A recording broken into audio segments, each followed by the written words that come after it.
من وەکو مامۆستایەک ئەمڕۆ هاتوومە بەشداریم کردووە لە پێشەنگای هەولێری نێودەوڵەتی بۆ کتێب.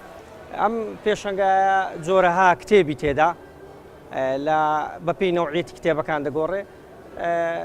نەوعیەتی کتێبەکانیش لە ڕووی سعرەوە کە ئەمە ئەمڕۆ بە بۆنەی وەزع اقتصادیەوە لە بۆ تاچی هاوڵاتی زۆر گرنگە سعرەکەی مناسبی سعرەکەی بەپێی نەوعیەتی کتێبەکان دەگۆڕێ.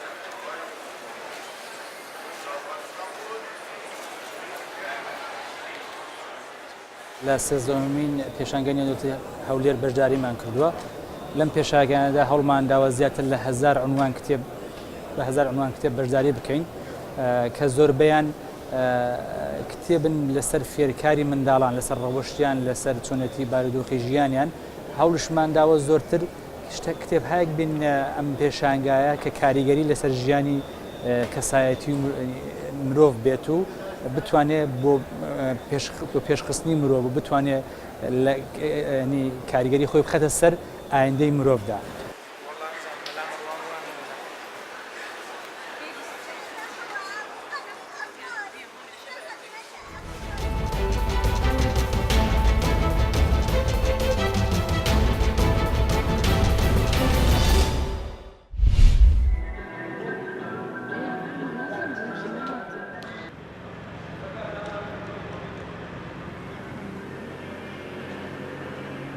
پێشنگا دێرێکی 10 وەشارخانە مشارەکەکردە و نویسکانە سەربخۆژی هەنا و ژینجی ناوادە هەنا و سەرێمە بواژی ناگرکی بلندە ئەف کەسێ سەربخوا هەنەکانە نکارن وەکە بێ مشارەکە بە معرەدا قامش و ئامەزن مشارەکە کردبانە ji ber wana daxwaziya hebû gom dixwazin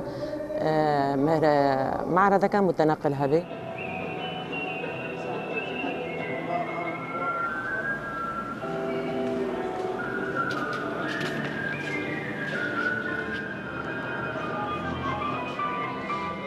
ملتê me bi rastî ne gelekî yanî tiyê xwendinê wêjeya Kurdiyê yanî li cem wî wilo ne gelekî tiştekî barkêş e evaya bi rastî xwezî ne wilo ba.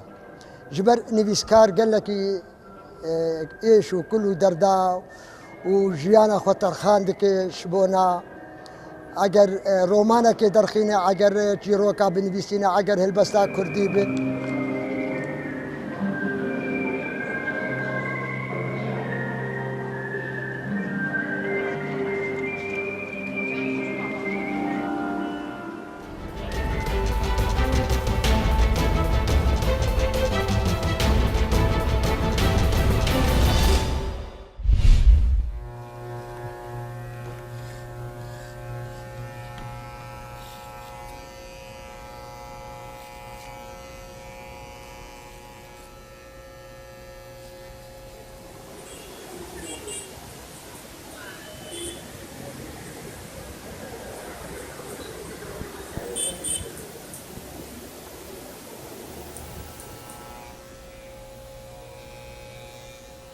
ئەمڕۆ بە پێویستم زانی کە خولێکی خۆبەخش بکەمەوە بە هاوکاری ناوەندی چالاکی دیانە کە پێشوازیەکی زۆر پێداویستەکانیان بۆ دابین کردوین.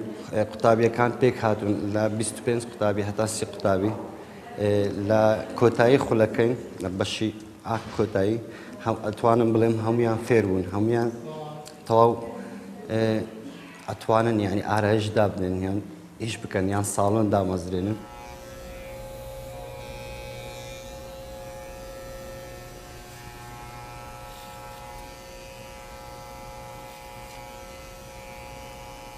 آرزو من ابو ما آرایشگر افجیره چه خول نبون باش بیه کتی لون خولوکی رواس بون ماموس سامان کو سرپرشتیاریت کردن زور زیرکه و اول 14 روز هم هاتین تازه شم سپی خورا وستم شم آرایشگاه دانم